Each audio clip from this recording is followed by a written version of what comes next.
In the cryptocurrency market, there are only two different types of markets that we need to concern ourselves with. That is the spot market and the futures market. The futures market can also be known as the derivatives market. Futures and derivatives, they're going to be interchangeable for what we're talking about here today. So when it comes to the spot market, what we mean by spot is when you buy the actual cryptocurrency with dollars or with stablecoins or whatever it is, and you actually own the underlying token. Often, when you go into the market, you'll see that spot markets have something like BTC/USD. This is a spot market. That means that Bitcoin, which is the BTC, which is the numerator, is what you're buying with the denominator, USD. You're buying the BTC with the USD. It's the same for whether you have BTC and USDT, which is stablecoins. You're buying Bitcoin with USDT. You can change this to any number of spot markets and it all is the same. It depends on what type of stablecoin you're using. Everything is exactly the same. The next thing that we have is our futures markets or our derivatives markets. This is when you go into the market and you see something like BTC PERP. PERP. This is a perpetual futures market, or BTC with a bunch of numbers after it. This is a dated contract. So we have perpetual contracts and dated contracts in the futures market. The perpetual contracts operate in perpetuity, which means they last forever. The dated contracts are dated, which means that they expire on the given date. What you choose will be up to you. Dated contracts are a little more complex to understand for beginners, so we recommend that they stick with perpetual futures. Now, in the spot market, when you buy the actual token, you can do with that token whatever you like. You are now the owner of that token. So once you buy it, you can withdraw it from the exchange and you can take it somewhere else. You can stake it, you can move it around between accounts, you can do whatever you want with it. A futures market is a lot different because when you open up a futures position, that is an agreement between you and the exchange, and you can't take those cryptocurrencies or that position anywhere else.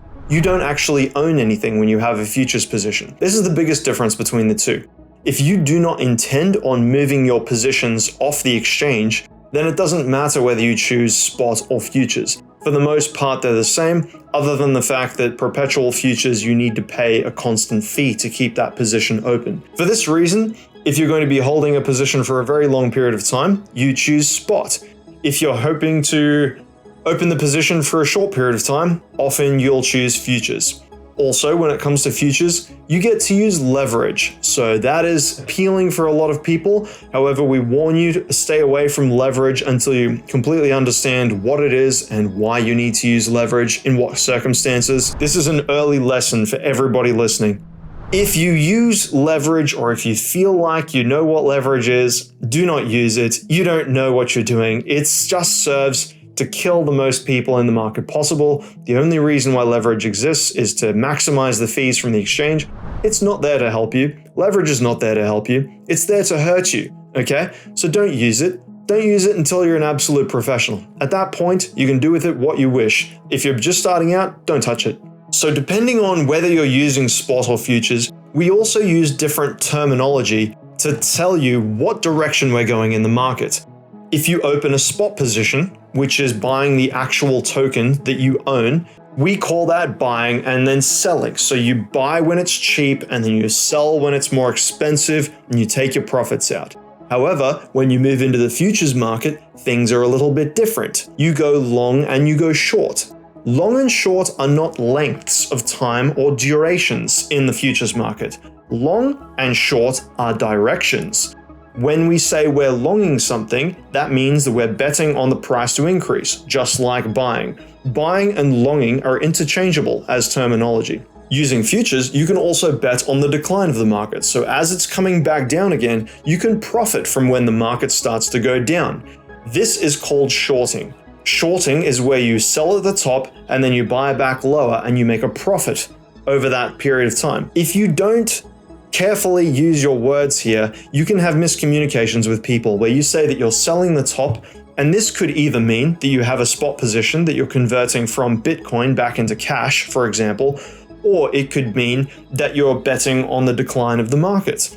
Implicitly, either one of these is true. However, the execution is different, which is the reason why instead of saying selling, we say shorting.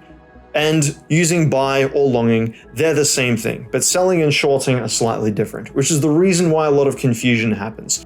So if you're in the spot market, you buy and sell. If you're in the futures market, you long and short. Before we wrap up, I want to reiterate the point between perpetual and dated contracts. So with perpetual futures, you have to pay a fee to the exchange in order to keep these positions open. This is called funding. It's like an interest rate that you have to pay to the exchange for the privilege of keeping this position open. Now, if you're using perpetual futures, this is true. However, if you're using dated futures, you do not have to pay funding because the contract expires after a certain period of time. The funding is priced into the actual value of that contract.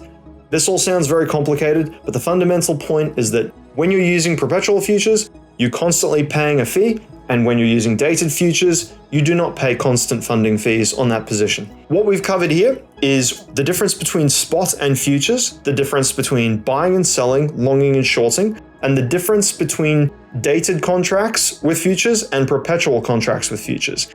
Now that you know the difference between all of these things, you should be able to use the right weapon for the right job when we're making either signal calls or when you need to make a position in your own portfolio. You'll be well informed. If any of these principles do not make sense to you, or you feel like you haven't grasped them fully, please rewatch the video so that your communication is at a high quality when you're in the market. Otherwise, you're going to be making small mistakes, and these can add up over time. So I'll see you in the next video.